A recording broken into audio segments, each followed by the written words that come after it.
दोस्तों तो आज की वीडियो में देखने वाला है हमारे अर्धवार्षिक परीक्षा 2020-21 का एमपी बोर्ड का कक्षा 9वीं का गणित पेपर का सॉल्यूशन। और दोस्तों एक बात मैं आपको बता दूं, ये पेपर जो है ये इंदौर संभाग और उससे संबंधित विद्यालयों के लिए है। ठीक है दोस्तों, तो अगर आपको इस प्रकार का पेपर है तो एक तो आप इंदौर संभाग के अंतर्गत आते हैं, आपका विद्यालय इंदौर संभाग के अंतर्गत है।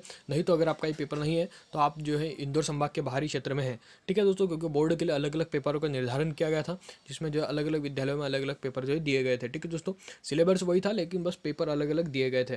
ठीक है, और इसका कारण था पेपर का लीक ना हो। ठीक है, तो चलिए देखते हैं हमारे सही विकल्प। सही विकल्प आपको पूछा गया था कि भाई 5x और 4x स्क्वायर प्लस 3 का मान जो अगर x बराबर 2 हो तो क्या होगा। ठीक है, तो आपको क्या करना है दोस्तों, x की जगह 2 पुट कर दीजिए आप, तो आपको जो है आंसर निकल कर आ जाएगा। ठीक है, तो -3 इसका आंसर है। सही आंसर मैं आपको बता देता हूँ, आप जो बाद में गणित कर लीजिएगा। अगला है y अक्ष के बिंदु P 3 और 4 की लंबिक दूरी है। ठीक है दोस्तों, तो ये लंबिक दूरी यहाँ पर आपकी 3 आ जाएगी। ठीक है, तो यहाँ पर आपका 3 आ जाएगा। अगला आपका -4 की चतुर्थांश में है, तो आप चेक कर लीजिएगा कि चतुर्थांश में आता है तो यहाँ पर जो है आपका तृतीय वाला सही हो जाएगा। ठीक है दोस्तों, अगला आपको शून्य बहुपद की घात है, तो शून्य बहुपद की घात जो दोस्तों शून्य ही होती है। ठीक है, क्योंकि बहुपद अगर शून्य है तो उसकी घात क्या होगी। ठीक है दोस्तों, शून्य होगी।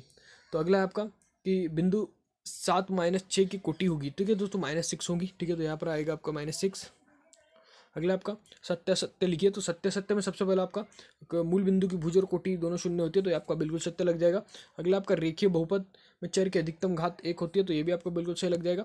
ठीक है, अगला आपका बहुपद x का घन 2x स्क्वायर प्लस 1 में x का स्क्वायर का गुणांक 2 होता है, तो ये आपका बिल्कुल रॉन्ग आ जाएगा। ठीक है दोस्तों, और यहाँ पर आपका चौथा वाला भी जो है बिल्कुल यहाँ पर रॉन्ग आ जाएगा, और आपका यहाँ पर पाँचवा वाला बिल्कुल सत्य हो जाएगा। ठीक है दोस्तों, चलिए बढ़ते हैं आगे।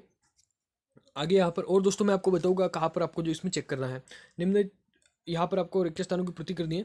चित्र में छायांकित भाग को भिन्न रूप में प्रदर्शित करते हैं। ठीक है, तो यहाँ पर दोस्तों छायांकित भाग एक भी नहीं है, तो हम लिखेंगे 1/4, यानी छायांकित भाग नहीं है। अगर 2 छायांकित भाग रहते तो हम यहाँ पर लिखते 2/4। ठीक है दोस्तों, तो यहाँ पर छायांकित भाग नहीं है, इसलिए हम लिखेंगे 1/4। ठीक है, 512 में 5 का भाग देने पर भागफल आएगा। ठीक है, तो आप भाग दीजिएगा दोस्तों, बच्चों का क्वेश्चन है ये। अगला आपका 4/3 और 12/22। ठीक है, तो इसका क्या आंसर आएगा। ठीक है दोस्तों, इसका आंसर इस प्रकार से आएगा 16/22 बराबर 8/11। अगला आपका 4/3 -1/2, तो इसका आपको बराबर में लिखना था, तो इसका आएगा 8 -3 6, और इसके इक्वल में आएगा 5/6। ठीक है, तो 5/6 आपका यहाँ पर सही आंसर लग जाएगा। ठीक है, अगला आपका 2 + 2 भाग 2, तो इसका क्या आंसर आएगा दोस्तों, 2 आएगा। ठीक है दोस्तों, कि 2 से 2 को जोड़िए आप 4 आएगा, 4 से 2 को भाग दीजिए तो 2 निकल कर आ जाएगा। ठीक है दोस्तों, तो दोस्तों अगला आपका प्रश्न है वृत्त का छायांकित भाग है। ठीक है दोस्तों, वृत्त का छायांकित भाग क्या है दोस्तों जी, क्या है 6/8। ठीक है, क्योंकि 6 बॉक्स से 6 आपको लिख देना है। ठीक है, 6/8 यहाँ पर आपका यहाँ पर सही लग जाएगा। ठीक है, अगला आपका 3/4, तो दोस्तों ये जो 3/4 है आपका यहाँ का आएगा 0.75। ठीक है, जब आप 4 से 3 को भाग देंगे तो ये आपकी संख्या निकल जाएगी, आप जो इसे भाग देकर देख सकते हैं। अगला आपका 7/11 + 4/11। ठीक है, तो जब आप इसको सॉल्व करेंगे, ठीक है दोस्तों, तो आपको जो है आंसर क्या मिलने वाला है, 1 मिलने वाला है। ठीक है, तो यहाँ पर आपका 1 लग जाएगा सही। तो चलिए देखते हैं, हमारा चौथा है 35 का 1/5 होगा। ठीक है दोस्तों, 35 का 1/5 क्या होगा दोस्तों, 7 होगा। ठीक है, अगला आपका 40%, तो दोस्तों 40% का यहाँ पर 40/100। ठीक है, तो यहाँ पर दोस्तों इस प्रकार से आपका आएगा। ठीक है, आप चाहे तो इसके स्क्रीनशॉट खींच सकते हैं।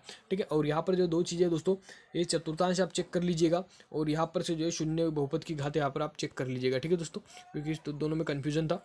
और यहाँ पर देखिए आप बाकी इस प्रश्न कुछ इस प्रकार से थे, और यहाँ पर अथवा भी आपको दिया गया था। ठीक है, 10वीं और 12वीं की तरह आपका सिस्टम नहीं था। ठीक है दोस्तों, और आपको किसी किसी विद्यालय में अलग पेपर भी आया है। ठीक है दोस्तों, क्योंकि एमपी बोर्ड ने पेपर लीक ना हो इसलिए काफ़ी स्ट्रिक्टली जो है नियम फॉलो किया है। तो चलिए मिलते हैं नेक्स्ट वीडियो में। आप जो हमारे चैनल को सब्सक्राइब कर लीजिए, जिससे नेक्स्ट जो पेपर आए उसकी अपडेट आपको सबसे पहले मिल सके। ठीक है दोस्तों, चलिए मिलते हैं नेक्स्ट वीडियो में।